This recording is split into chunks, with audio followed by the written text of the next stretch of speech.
Thanks to our show sponsors, Real Ag on the Weekend, the Soybean School, and ADAMA Canada. By listening to you and remaining unapologetically crop protection, we leverage the world's largest library of actives to provide innovative solutions to your greatest challenges. Tell your ADAMA sales representative what you're looking for today.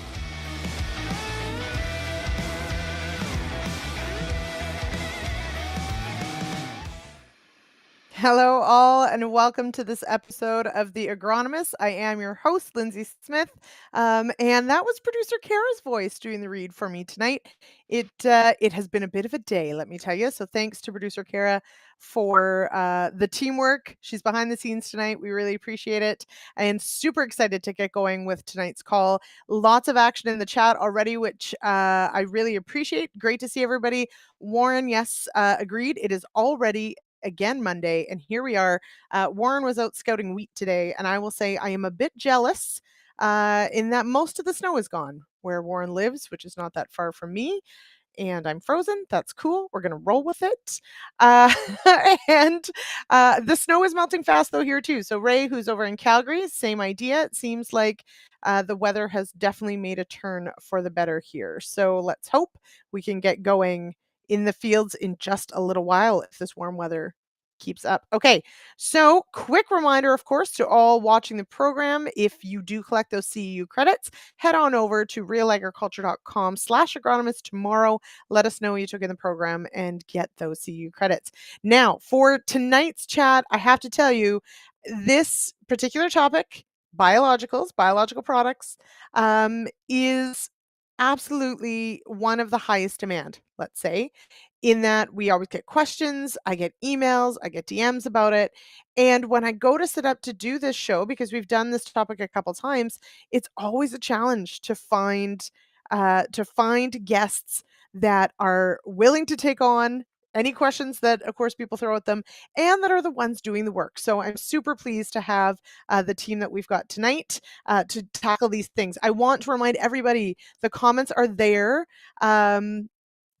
The comments are there to ask your questions, ask them early, and we'll see if we can get all of them in and where the conversation takes us. Okay. Warren says the last few episodes, as soon as they go live, the feed dies. Am I alone? Everybody, if you can let us know. I did notice we did see a big drop off in numbers here just a few seconds ago. So let us know if you're having any technical difficulties. I'm wondering if that's YouTube that did that, seeing as most of you come in that way. So we'll see. And producer Kara, if there's anything you can see on your end, that would be helpful. Let's bring our guests. We'll start our conversation because, of course, we also record this, and you can always watch the recording because Janet's saying she's having issues too. So is Scott and Gord. Okay, so we've got an issue. Producer Kara, I don't know if there's anything you can do on that end. I might just quickly send a note to our team back in the office, see if we can't get things going here right away. Okay. Kara, if you're ready, though, let's bring in our guest so we can start this conversation while I work on maybe sending out an SOS call to make sure that the feed's working. All right. Joining me tonight, Mike Gretzinger out of Alberta at Farming Smarter, and Connor Sible with the University of Illinois. Welcome here, gents. Happy to be here. Yeah, thank you so much. All right. So now, Mike, you're based at Lethbridge? Yeah. All right. And how windy is it?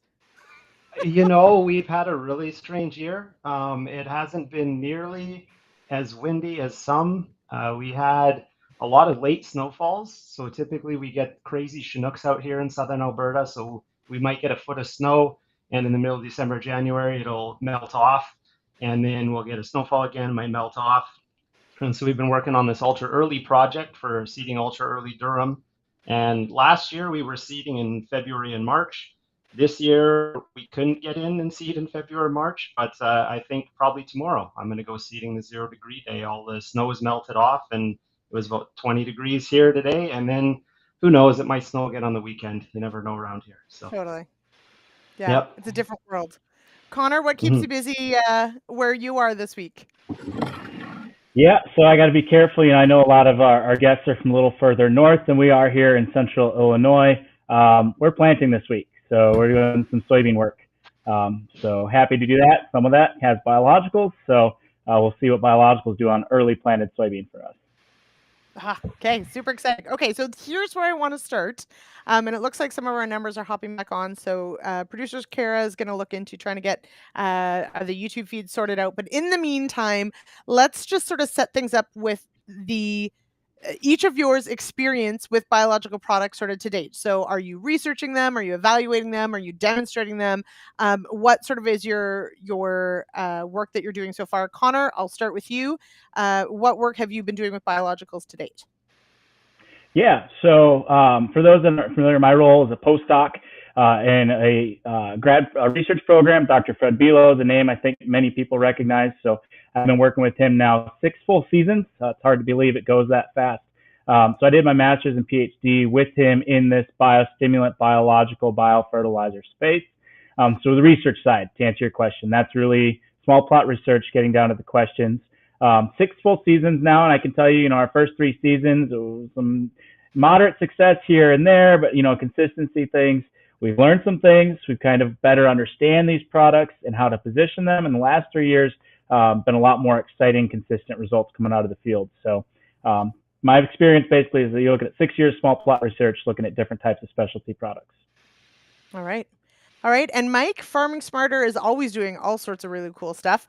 So what has the organization been doing on biologicals? Well, this really stems from kind of some of the changes up in Canada and the CFIA regulations. The marketplace really opened up about 2012. We saw a flood of new things come in, and part of our role as an organization is to help farmers, figure this stuff out. So we've applied for a number of grants and things like that, and we just wrapped up a 3-year project looking at, biostimulants in southern Alberta, Vegreville, central Alberta, and as well as kind of the Peace Country. And I'm the research coordinator, so it's really my job to kind of make all this stuff happen and help build those protocols and meet with the research scientists and kind of get everything working together and present the results, things like that. So we've seen some really interesting things. Sometimes they work, sometimes they don't. There's some really interesting, just like Connor said, there's a lot of questions for farmers in terms of ROI. There's a whole psychological side, I think, to it with people's biases, and just it's been a really neat experience, and I hope we can continue to do some more. We're kind of in this gap year, so we're reapplying for funding for a new 5-year cycle that just is starting up here. Okay. So thanks, Warren. Warren says he sent me a snap of what happened to the feed. It does look like we are mostly back up for most people. So welcome back, everyone. Thank you for sticking with us. You missed the whole show. Gotta go. No, I'm just kidding. Okay, so we're just getting into it. One of the key things, and Mike, I'm glad you sort of added the sort of, our mentality on this. When we're thinking about biological products, we often hear that word inconsistent. We get a lot of questions of where they fit. Like, do they replace a particular product, or are they to be used in tandem? And you both have some great thoughts on this. So I want to go to both of you on this. So Connor, how should we sort of be approaching the biological question? Yep.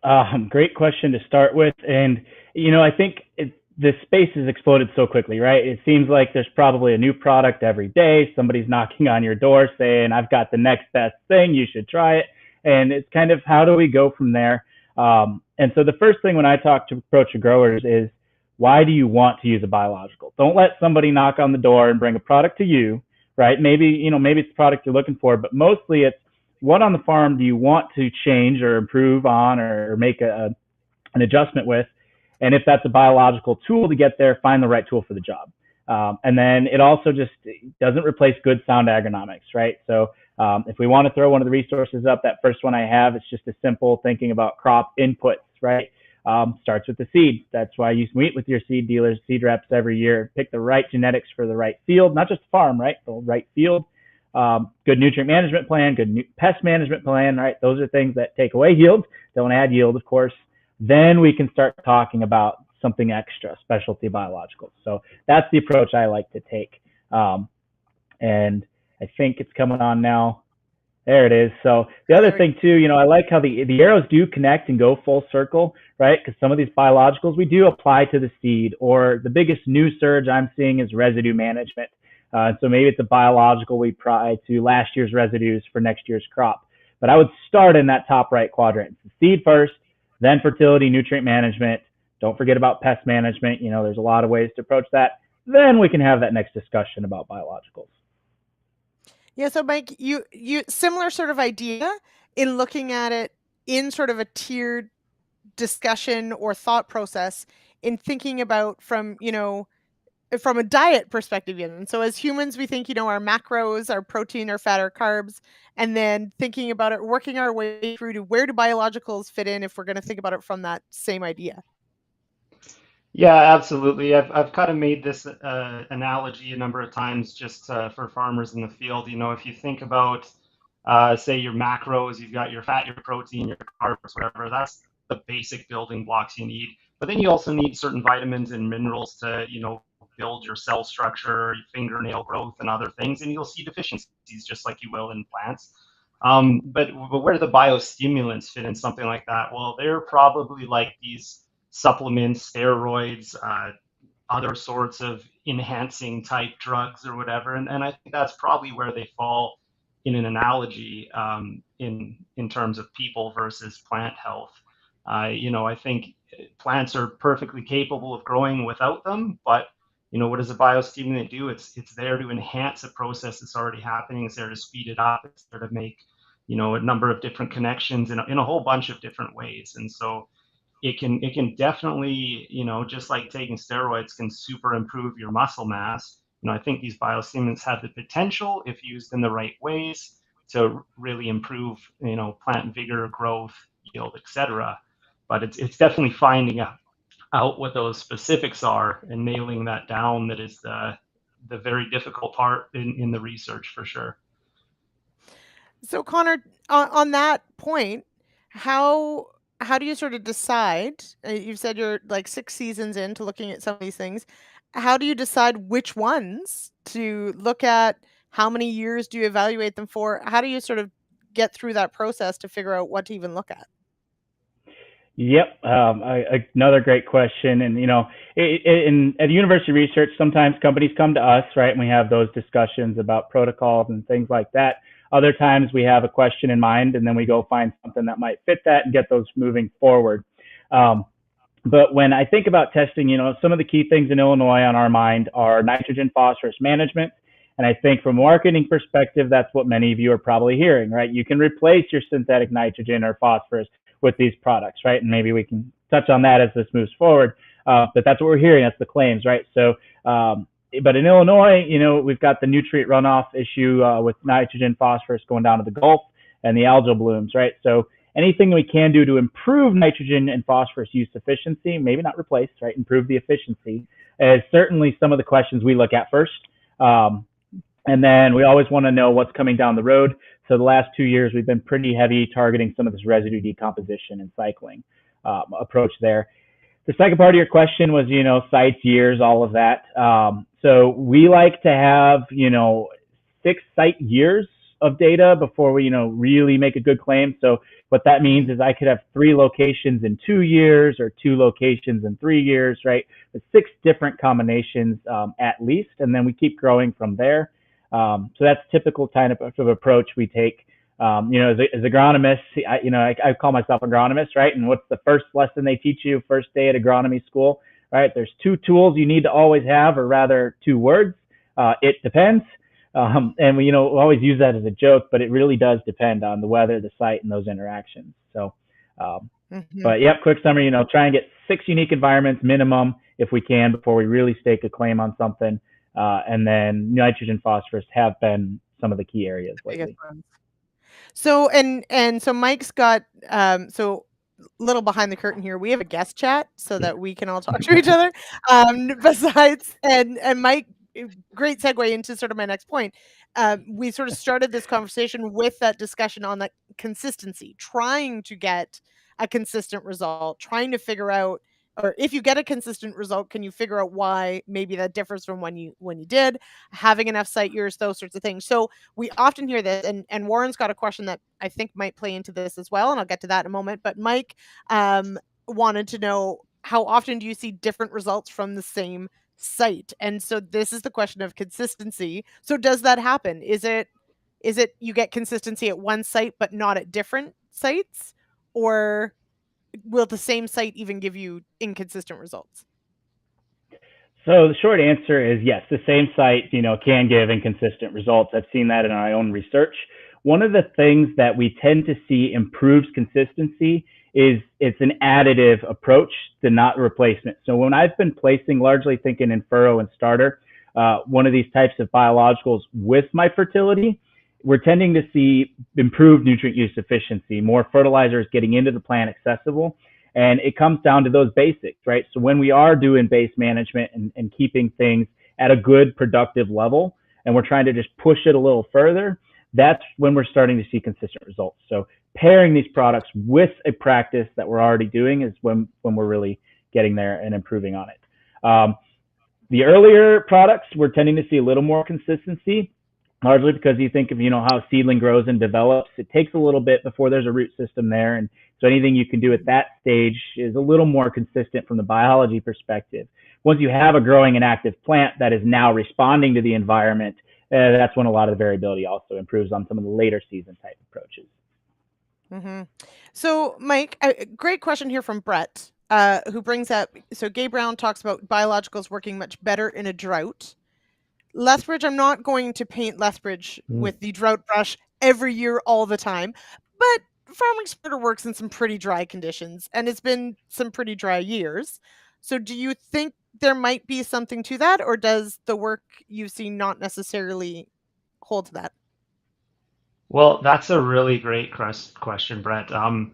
Yeah, I've been here 12 years. We've had some years where we can't even get out and do our sampling because there's so much rain, and we've had years where we just have our fingers crossed and we're putting emergency water down to get our only 2 inches for the year almost. So I did actually wanted to pose this to a number of other people because I think it comes down to a number of factors, whether or not things work better in marginal lands or in higher productivity lands. And it's kind of like Connor was saying, is are you doing this as a replacement for your other fertility and your other practices, or are you being additive?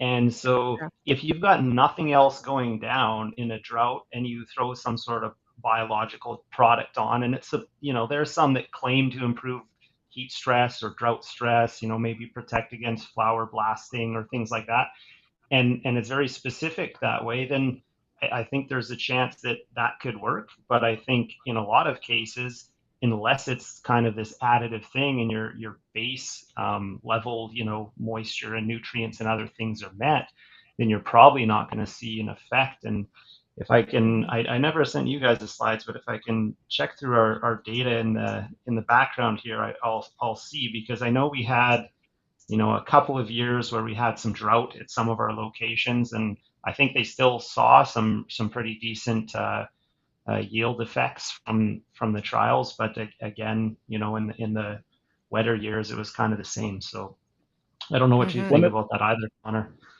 Yeah.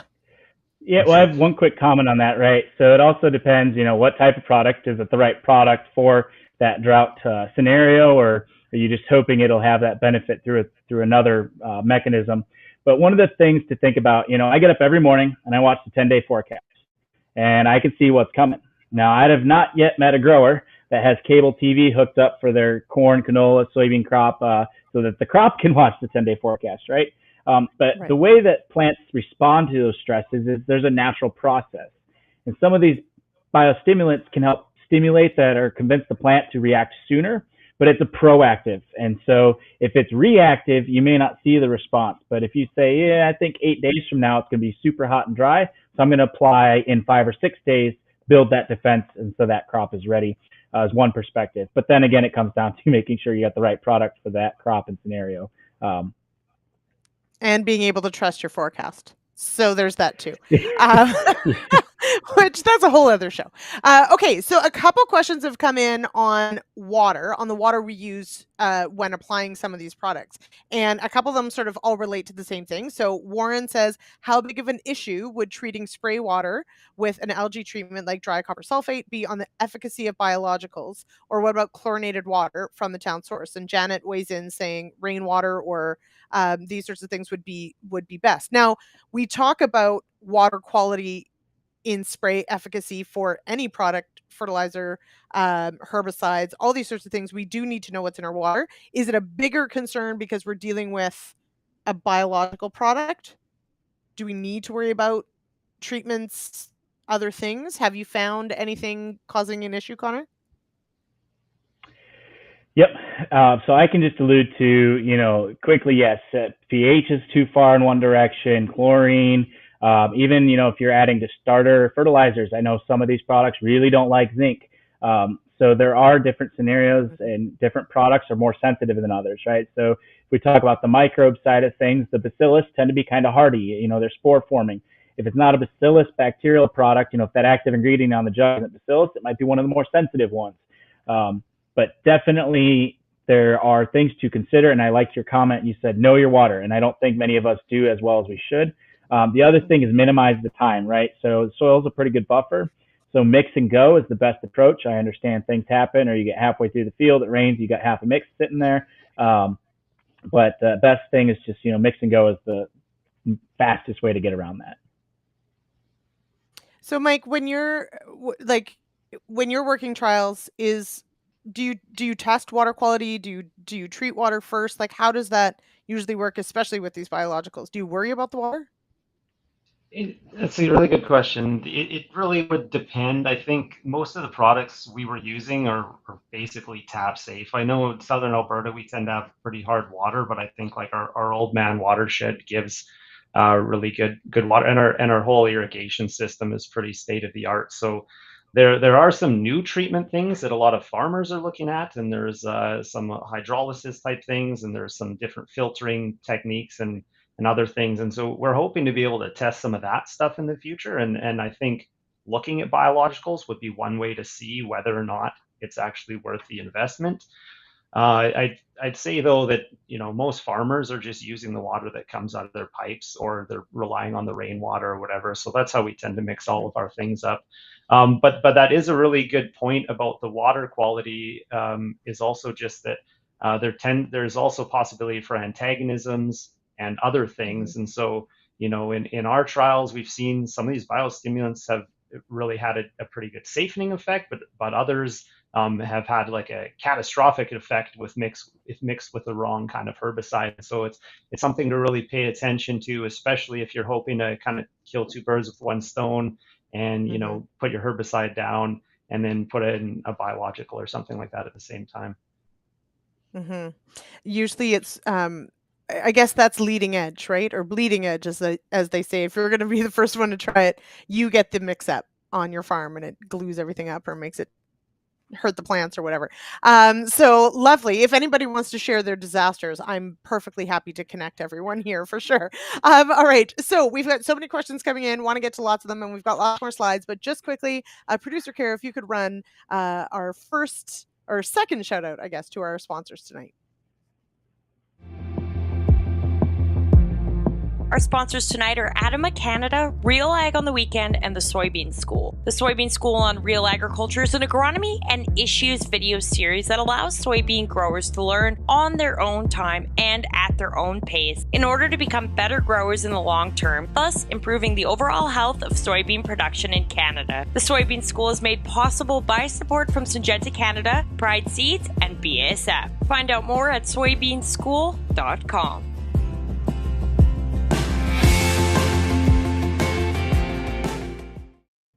I love the tunes. Anyway, I'm always dancing. Okay, so we have some great comments coming in, and so trying to put some of these together. Fabulous. Mark Saltonfest, great comment that a fertility enhancer, thinking about biologicals as a fertility enhancer versus a fertilizer substitute, really sort of drives that home. So Gord's got a great question here, but I think I'm going to start with Janet's, because one of the things that maybe we do need to do is step back one step. Janet's thing, can you define biologicals? And Connor, I think it's slide 5, producer Kara, of Connor's, that sort of lays out all the different sort of families that we're talking about here. So, right, like we kind of think about, okay, we have herbicides and we have insecticides and we have, these are, but holy smokes, like this is a much larger list, and maybe things that we're not as familiar with. So Connor, I'll throw to you, and then Mike, I've got the next question for you, but walk us through sort of what we're actually talking about here. Yeah, and so that question about can you define biologicals, and it seems to be these days in the eye of the beholder, right? How you define that for sure. I know if anyone follows what's going on with the Farm Bill, there is an act right now on plant biostimulants. So USDA is hoping to help us get a hold of this thing at the same time. So, but we'll see how fast that moves. When I think about, biologicals, biostimulants, biofertilizers, bio something seems to be the trend, of course, right? And it is biology at its basics. And so what I have on this slide is just the 8 most common categories that I've seen come across my desk You said that's a lot. Unfortunately, I know that's not all inclusive for sure. So there's a lot more, one-offs out there, some unique ones, but I would say 80% of products probably fit one of these. Those first four, those would be, kind of the biological, the living, the microbes, bug in a jug, so to speak. And the bottom four are more what I would put in that biostimulant terminology approach. From a definition perspective, the biggest thing that separates these types of products from fertilizers or pesticides, right? So they're not pesticides because they're not acting on pests directly. And they're not fertilizers because they're not actually a direct application of a nutrient, right? So fertilizer has that analysis on there for, NPK, sulfur, zinc. Some biologicals have a 0.5% potassium because they're skirting how to get the label. But I can tell you at a half a gallon to the acre or a liter, a couple liters to hectare, that amount of potassium is not making a fertilizer play. So it's something different than those, and that's how they separate from those classes. And then I put, very vague in green is kind of black is the type of product, and then green is more or less what it is supposed to do, right? So if you want to work on phosphorus management, there's a few categories there that you want to look at. Nitrogen is different. And then the bottom two do get into that foliar and stress mitigation type approach. Mm-hmm. Okay, I like that sort of, and yes, thank you for letting us know there's lots more.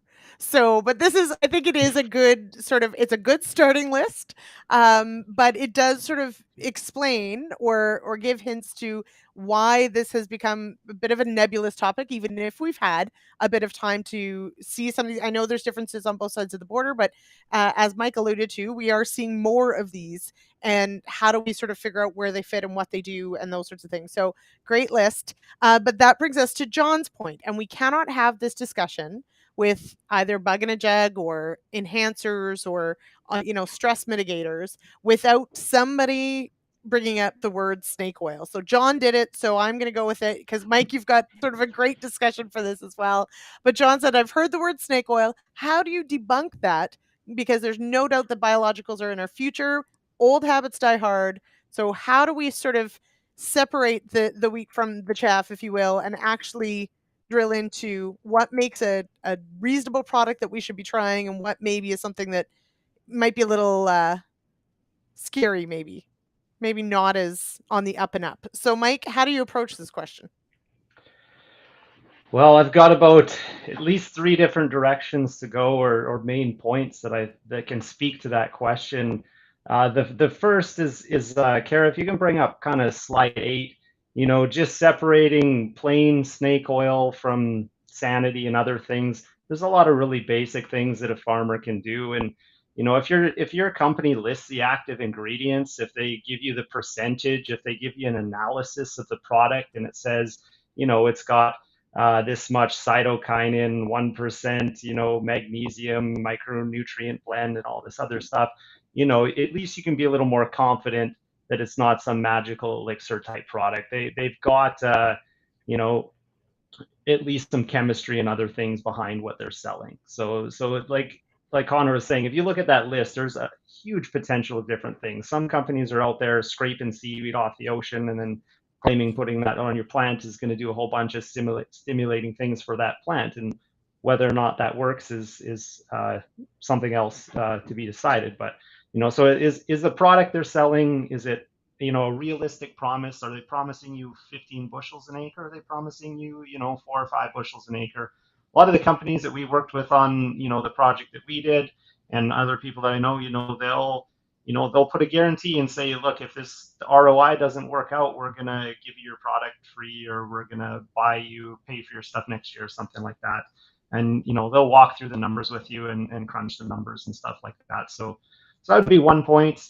Another big challenge, though, is like I said at the very beginning, is our biases. And, if you're using something and you're not sure it's working, it's really hard to admit that as a grower, and to realize that, hey, over here in this field you put some stuff down and it did real great, but that field always does great, and there's all these different kind of challenges to that. So I'm not a psychologist. I guess my wife is, but it's really hard to navigate that whole side of the ventures. Yeah. Can she make a guest appearance? We'll just Maybe, call her yeah, over. just for Yeah, that sorry. So specifically, yeah. yeah, for that specific product. So, but this is though, like with any product, realistically, this is why small trials or small plot trials matter. We move them up often to say field scale, and then we move. So we do this with other things as well. We do this with tank mixes. We do this with enhanced efficiency fertilizers, right? I mean, we tend to try to walk before we run, so that once we're at field scale, we don't have disasters, right? I mean, the economics just don't work. At the same time, I I certainly get the sense from a lot of farmers that there are more products than maybe they're willing to wait to see all the research for. So I it's a great point, Mike, to sort of exactly that, walk before you run, leave your check strips, be objective maybe in how you use it and to keep track. So and I know we have, some examples of farmers banding together and sharing some of their data, trying to do some of these things. But I really like this list on the, overpromise, or do they back it up, or what's actually the active ingredient list. We did have, I don't know if it was, I forget which week it was just a little while ago, where someone in the chat shared that someone had, driven into their yard. So Connor, totally to your point of someone walking up to your door and saying, "Hey, I have this magic product." It apparently cured uh compaction and potentially Aphanomyces. So that to me is like, wow, that's a lot of things all in one go. And that blows my mind. So that to me raises like giant red flags of, someone saying it cures everything. Um, but at the same time, if you deal with compaction and Aphanomyces, you probably want that product, but it may not exist. So Connor, maybe that's one of my questions to you is, when you are doing these trials, how do you sort of manage the expectations of the results of it with, what your farmers would like the results to be, perhaps? Yep. So, and on the research side, you want to publish anything, they have these statistical cutoffs, 95% confidence interval or 90% confidence for a lot of field work. But you hear from companies and even farmers, they're willing to accept, 70% win rate. If I'm going to win 7 out of 10 times, that numbers, I've even heard some comfortable with 60 now. That, surprised me a little bit, but it's amazing how common that comes up from grower discussions and things like that. But as far as expectations, it's in the title, biologicals, right? So biology, life. A lot of this does stem from some natural process somewhere. That's the key thing. And there should be a story, right? So if the story seems too good to be true, or they can't say where it originated from, maybe, it's a little suspicious. And then the other thing too, you look at the active ingredient and how long is those lists, right? So one of the products I've seen had 6 of those 8 categories all in the same jug. And I said, I think you just kind of put everything in there that's a buzzword and call it the best specialty blend, right? But if it's 1 or 2 specific microbes that we understand those microbes, what those microbes do, then I start to say, hey, there's probably something here, because the microbes you're working with, how they respond and what they do, and move forward from there. So those are just some of the things I kind of consider. And I'll come back to, you've used a product for a couple of years, you like it, you're behind it, you're one of those, what you define a product that actually works, right? That's not a snake oil. You know what you call one of those? In our research, we call a good one, a consistent one, a viper lipid, right? So that's there you one go. way to, a viper lipid. I like it. That's the good side. I like that a lot. So this is of course, I don't think Lara de Mozak's on tonight, but if she were here, she would say microbes are inherently lazy. So are we being realistic in what a microbe can do by adding it in? And this plays into, someone else has asked the question. I want to find it here. Mark asks, do you think there are those that where we can introduce a species once or twice and it will establish a population? So I'm thinking here, like we certainly see with soybean inoculant, some of our pulse inoculants, realistically for most of us, that's the biological that we understand. And it's such a slam dunk and it's so powerful that I think we have a hard time recognizing not everything's as great as a rhizobium bacteria. But love to get your thoughts on this for sure. Mike, do you think there's the capacity out there for things that we could, add to our soil that would go be fruitful and multiply? Yeah, absolutely. There's so many studies that we've been a part of, and that even Ag Canada is really led in Lethbridge here, and some other institutions, and they look at that whole soil microbe profile. And so, after a couple years of using certain products, it entirely changes. And that's definitely not my area of expertise, but I do know there's millions and millions of different species and kinds of microbes within the soil. And you see these, pretty crazy charts of how they're changed by, different agronomic practices, different inputs, and things like that. So I know it's definitely a thing. Maybe Connor knows a little bit more on that side of things.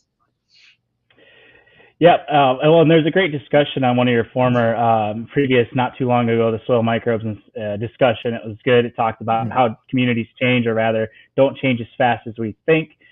One of the ways that, I've been kind of thinking about this too, adding an inoculant at a low dose rate compared to all the soil microbes already out there, it's like a drop in the bucket, right? And you're really going to make a difference. One of the things to think about perspective too, especially, a lot of these microbes were isolated from some natural relationship from the crop. And so there is that natural communication.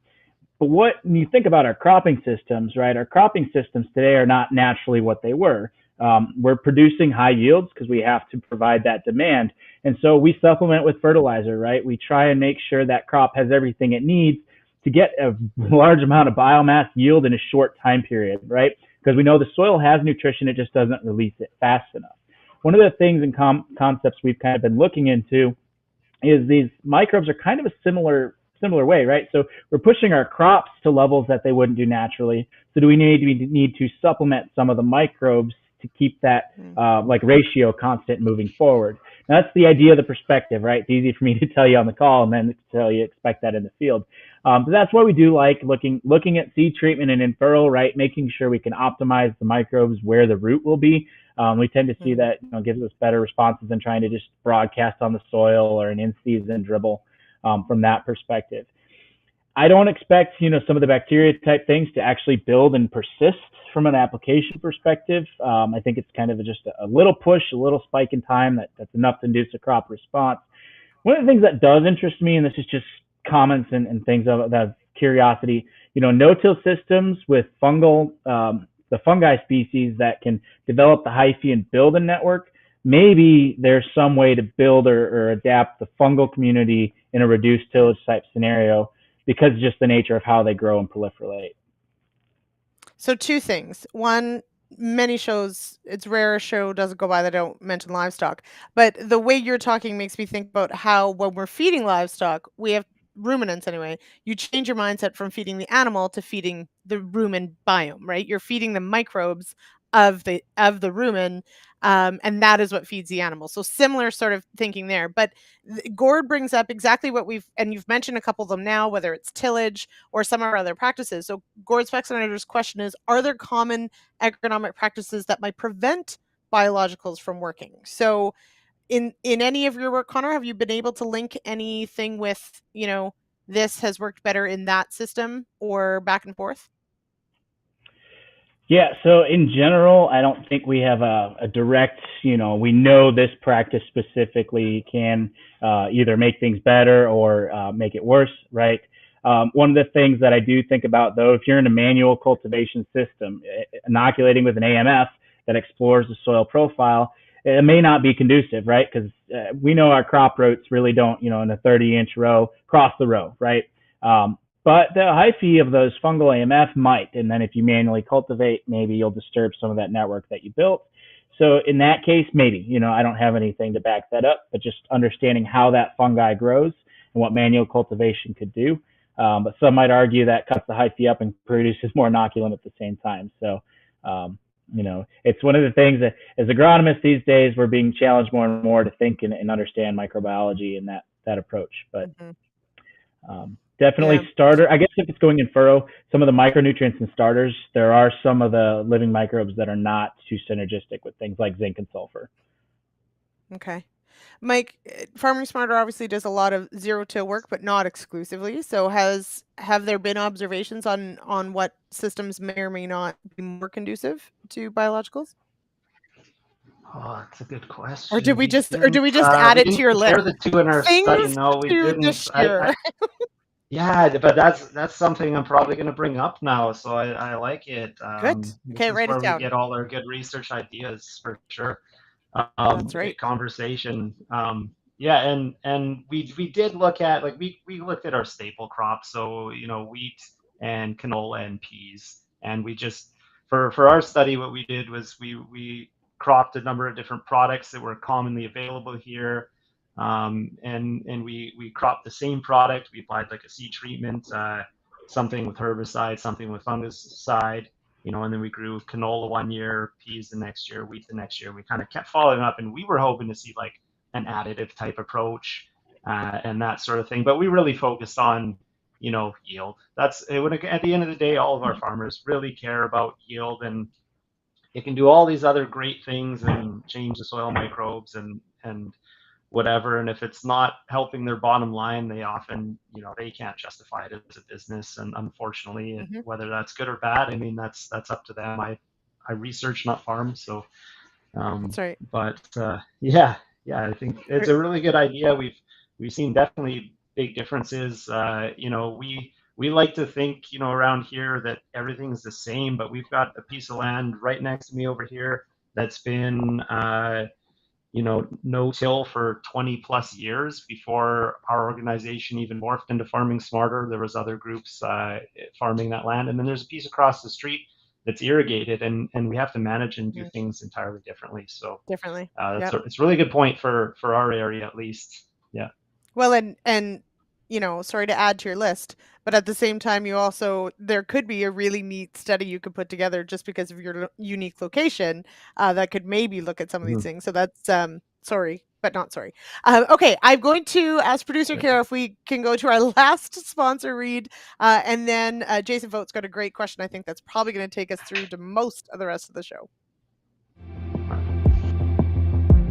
Our sponsors tonight are ADAMA Canada, the Soybean School, and Real Ag on the Weekend. In partnership with Rolco Radio in Saskatoon, Real Agriculture is pleased to present Real Ag on the Weekend with host Sean Haney. Listen live on Saturdays at 4 p.m. in Saskatchewan on 650 CKOM Saskatoon and 980 CJME Regina for a 1-hour agriculture-focused radio show. Can't listen at 4 p.m.? The show will also be available at realagriculture.com, on Real Ag's podcast feeds, and on CJME.com and CKOM.com as a podcast download.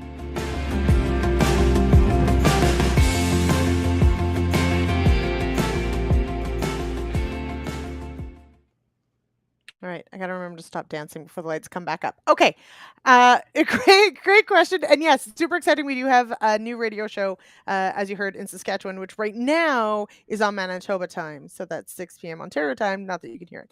Anyway, I just love that Saskatchewan doesn't change their time. I love it. Saskatchewan has it right. We should all do what they do on this particular topic. Other stuff, maybe not so much. Okay, Jason Vogt out of Southern Manitoba. Great question. Where are we seeing the benefit overall on the seed? On fertilizer? Foliar? What crops are we seeing the most? So this is to both of you, do we have at least the beginnings of indications where we can start to make some sort of like these types of products are working better or are more consistent even, get that 70%, Connor, or whatever it might be? Connor, maybe I'll start with you. Do we have at least some indication of what families might work better? Yep. So if we can pull up resource, the third one that I have, it kind of gets into that question, I think, pretty well. And to understand how are we going to apply, and if we choose a certain application method, is there some things, pros, cons to doing that?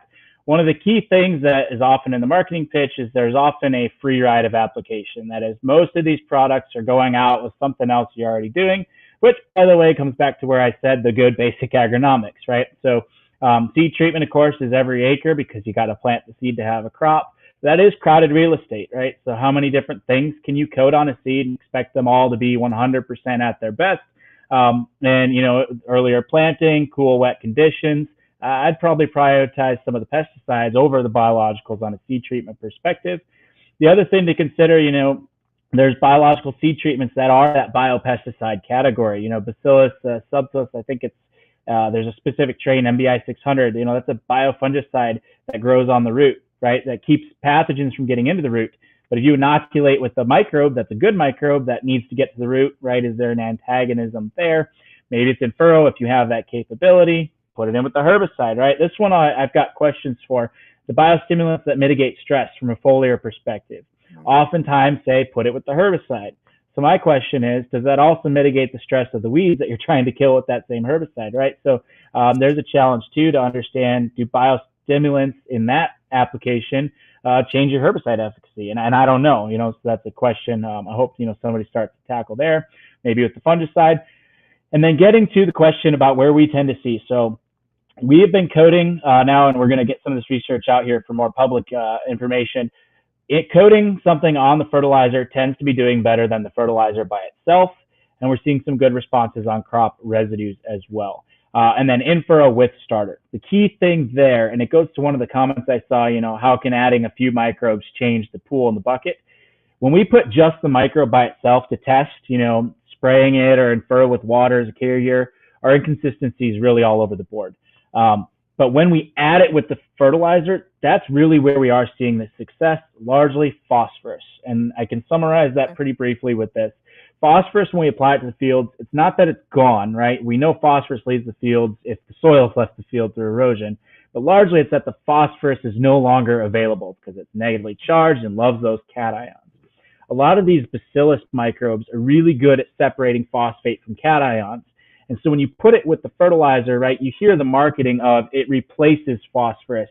Well, in that case, you're mining your soil, right? And we don't want to mine our soils either. But when you think about the opposite, these microbes, what they do is they secrete organic acids that chelate cations. The idea is if the acid chelates the cation cannot chelate the phosphate.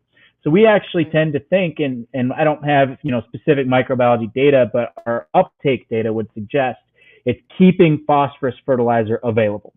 So our greatest successes have been phosphorus fertilizer paired with biologicals, improving that use efficiency of a fertilizer that's already typically low use efficiency. So it's not, because I've also heard the term that it liberates more phosphorus or whatever. It's not necessarily that it liberates it so much as it just takes the place of where it would lock on to the cation. Yes? So I think it's a little both, right? So you might liberate some phosphate, but then you're mining your soils. And how many years can you do that before you start to deplete that? So you're getting a little of both, but we think pairing them right together, you're pushing the balance to improving that fertilizer availability. Okay. Mike, are you seeing similar things in the work at Farming Smarter? Yeah, I think Connor made some really good points. So within our studies, we looked at seed treatments, we looked at foliars, we had some kind of soil applied in the spring or the fall time. And when you look at the response, I think anything that's blended with a seed treatment, like if we were to rank things on responsiveness, right? That almost is Connor's very first circle where you see the fertility being the most responsive, and then maybe some other factors. And then I'm not sure if biologicals would fall all the way at the bottom, but I think we've seen that, there's certain things that just tend to show more response than others. And interestingly, in our trials, we had the 3 locations, and our site in Farming Smarter here, like the Lethbridge area, maybe there's farms around us that tend to be more responsive, but in terms of our overall response for talking about, say, 3 site years just in Lethbridge for each crop.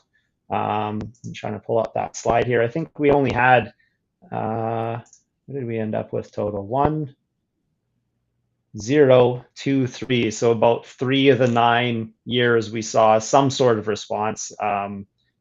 One of the biologicals working, not necessarily all of them, and not in, but some statistical significance between something. Whereas when we compare our Forestburg site, I think the Forestburg site had 7 of 9 site years, I guess, of the different crops showing some sort of response. Falher was kind of in the middle. And then if we look at the crops themselves, everything for the most part, other than Forestburg, Falher, and Lethbridge, quite responsive on our pea crops, not generally very responsive on our canola, and kind of hit or miss on the wheats. And so, it's, there's so many different things going on there, and how they take part. But I think that the seed treatments make a lot of sense to me. They're right there. They're available. The plant's going to take it in, and that's that critical period when it's starting to grow. So we see a lot of response. The other thing is what are the responses we're seeing? So with the seed treatment side of things, we tend to do these like maybe vigor observations. They're really obvious. If Kara can bring up that slide 16, we dug up plants, we took below ground and above ground biomass, and we didn't really see any differences actually in biomass, but visually we thought we did. And when we kind of took some observations, we thought, there was always some that looked a little bit better, and you're like, oh, that was that micro, oh, that was that biological, whatever. And they just tend to have a little more pop. Sometimes they look like they produce a little more biomass and other things like that. But in terms of the overall yield, yeah, kind of all over. So it is hard to give you a very succinct answer to that. Mm-hmm.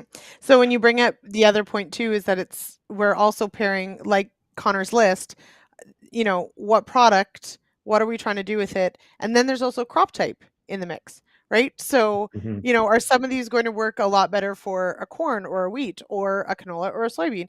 And sort of navigating that huge matrix of what's all going to fit together. And here I go talking with my hands, in that it really does sort of, it speaks to just how complex this can be. Now, we don't have a lot of time left, but there's a couple of questions that have come in on the manure side. And I don't know how much either of you have done with this, but if we can answer some of these, I think it's a fascinating sort of thought process. So Kevin's out in the Fraser Valley out in BC, and a dairy farmer, and asks if there's any work being done on or does someone have insight on manure additives and how crops would react after treated manure applications.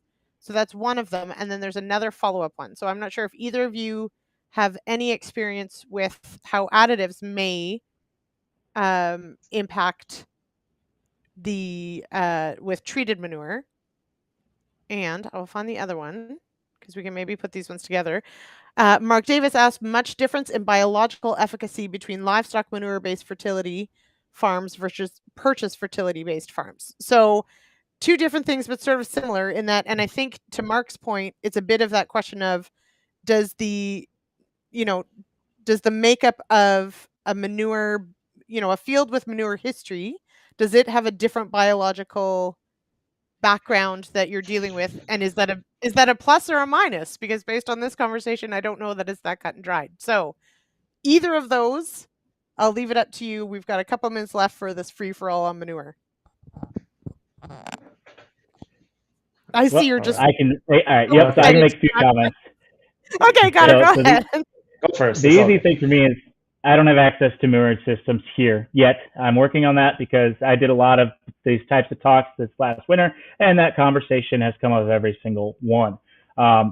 I still think manure, you can't beat it, right? So there's just the way that mix is and how all of that blends together. It's a synergy system that you just cannot replicate, right? And so we're big, fans of manure and a lot of benefits there. How that might respond to some of these other additives, I can only theorize or guess at this point. And so there's, need for work there. One of the interesting things is there's a new class of products called enzymes, right? So we use enzyme additives for feed, right? So why not put that in manure to release some of that nutritional faster is something we think is plausible for a next step of manure. But without any direct experience, that's about all I've got. Mike, do you guys get to play? Sure. Well, I'm about 20K south of a place we call Feedlot Alley. Yes. We tend to work mostly in small grain crops and things, but logistically, what ends up happening is we have these giant feedlots in southern Alberta, and trucking and moving that manure around is really costly and expensive, even though it's, like Connor said, a great source of feed, and you really can't beat, nutrient, you can't beat that natural cycle of cycling your nutrients around through manure. But what ends up happening, you get this nutrient loading problems. And, we're hoping, I think we submitted an application to look at some of those issues. And I know there are some products that are supposed to help, make it more available, do some different things with breakdown. There's definitely going to be a different soil microbe structure in manured land versus non. But I'm hoping we can do some stuff moving forward. Yeah. And Kevin, it sounds like you need to reach out to someone in your area to do some research. Or host some on your farm. There is that too. And Jason says, finally, some actual agronomy. You're right, Jason. So part of the challenge in this discussion is setting up the conversation to be able to work into the actual agronomy. So thank you for that, gents, because that is a really important part of this is what are we dealing with? How can we apply it? And how can we sort of navigate those best decisions? John added further to sort of that circle that we start with Connor. John said it sounds a lot like the plan, do, check, act sort of line of doing things. So same sort of idea of following that through, which I think is really great. You'll also note maybe tonight, not that it's rare that I don't get to 2 or 3 clips. I often usually have 1. I didn't have any video clips, and part of that reason, and so I think this is important to address, is that we've tried to have this biological conversation a couple times. I've used the clips that we did have, and so I didn't want to rerun the same ones. But we don't have a ton of videos, and I know Farming Smarter has a few. So, Mike, for sure, if you want to plug the Farming Smarter YouTube channel, if anyone wants to check those out, there are some there. But it's definitely for real agriculture. For us, it's on our list of things this summer we want to get out and do. But Connor, to what you do, we don't necessarily have nearly as much work on these products as maybe I would like to see. And so it makes it tough for us as media to get video of it because not a lot of it is happening. So I'll put it out there. Anyone, as our team is out and about, if you're doing trials with any of these products, we'd love to get some video, some Q&A, cover some of what you're doing, and with researchers as well, of course. Janet, okay, here's one last question before we wrap up. I think this is great because we do talk about sort of the natural fungal systems in our soils and what tillage can do. But Janet's got a question. Am I wasting my money if I coat my seed with mycorrhizae and later spray with a fungicide? Fascinating thought process there. Connor, I'll go to you first. What do you think? Yeah. So real quick, don't have a huge background in how fungicides move through the plant, but my understanding is most of them, when they apply on a foliar side, I presume, when you say later spray, they're going to be in the new leaf material or moving up. So I don't see many fungicides that move down to the root system. So I don't think that, off the top of my head, a later season foliar would have a direct impact there. But clearly, there's some new in-furrow fungicides that are coming out on market, something to be cautious of. And know your seed treatment. That's one thing, that there's biopesticides that create a biofilm on the root. And so that's going to be an antagonist. So also be aware of what's already on the seed is the first place I'd start. And I don't think that a foliar fungicide is going to move all the way into the roots to hit those mycorrhizae. Yeah. So, but potentially it could cause an issue with other seed treatment, potentially from there. So maybe later in season, Janet, you're fine, but think about what else is going on that seed. Jason's got a great question, and it plays to Mike. I think you've got your slide with your contact info. Connor, I'm happy to connect to anybody who wants to talk to Connor as well. If you're willing to take some calls, I can connect anyone who's got questions or ideas. But fabulous question about research. I mean, I think we can be safe in knowing how many trials happen regarding nitrogen fertilizer every year. I think we can be safe to say that we'll probably keep testing these, but maybe not. And it's a really great question is, as these products perhaps get better or more dependable or the formulations change, will we continue to see it? So it's a great question. I personally think we're just starting to really dig into these. So I think we've got some time ahead, but maybe I'm wrong. Mike, maybe I'll ask you that first. Where do you see a lot of interest still in these products and finding grants to continue to do this work? Yeah, absolutely. Our concept was really, we had so many questions and different people coming in. We only addressed, we picked 4 companies that were kind of the biggest and that would work with us. We could get product from them. And, it's kind of a fine line. We don't want to bash them or downplay things that don't work, but we also, we realize the farmers want to know, is this something I should invest in? And so We're definitely going to continue doing it. One of the challenges with our regulations here in Canada is that they no longer require efficacy data for some products, and so they don't have to prove that there's a yield increase. They have to prove that they're environmentally safe. There's no side effects and other things, but there's still a whole ton of research trials that go on. Lots of it's field scale, and not to bash field scale compared to small plot, but lots of times the statistical significance isn't as strong, or there's a 1 or 2 bushel difference, and it's kind of questionable whether that's coming off of a farm machine or other things like that, and whether these differences are necessarily real, and there's definitely the real challenge, like with the snake oil people, and kind of cherry picking, say, the best results out of 62 sites, and then saying, look how great this worked here and there and whatever. And so I tend to think that the reputable companies and the reputable products are going to stick around, and if farmers keep talking to each other, the ones that shouldn't be around probably won't last. And hopefully, I don't like to say we'll let the marketplace sort it out. We're definitely going to continue testing things, but a lot of it tends to be regional. A lot of it tends to be very specific. Is it specialty crops? Is it potatoes? Is it our staple grains? And I feel like we just got the conversation going. We could probably go for 3 or 4 hours on this, on the very nuanced specifics, right? So it's a challenge. Yep. It for sure is. Yeah, go ahead. So I can comment on our end. So University of Illinois in our group, like I said, 6 years, first 3 years, we were kind of just figuring it out. The last 3 years we did. So I now have a lot of the site years. So our group specifically will be pushing a lot of data out now that we've got the years behind it. We will be looking at these moving forward. And then one of the fun things that we did, and we did a public trial, right? So a lot of seed reps have their variety trial, right? Where they put the different varieties and then put the yield test out. Universities have variety testing trials. We did our first public screening trial on biologicals. We got 12 products in corn, 8 products in beans last year. And that's public information with the yield results on our website. And we are now going to be doing this annually.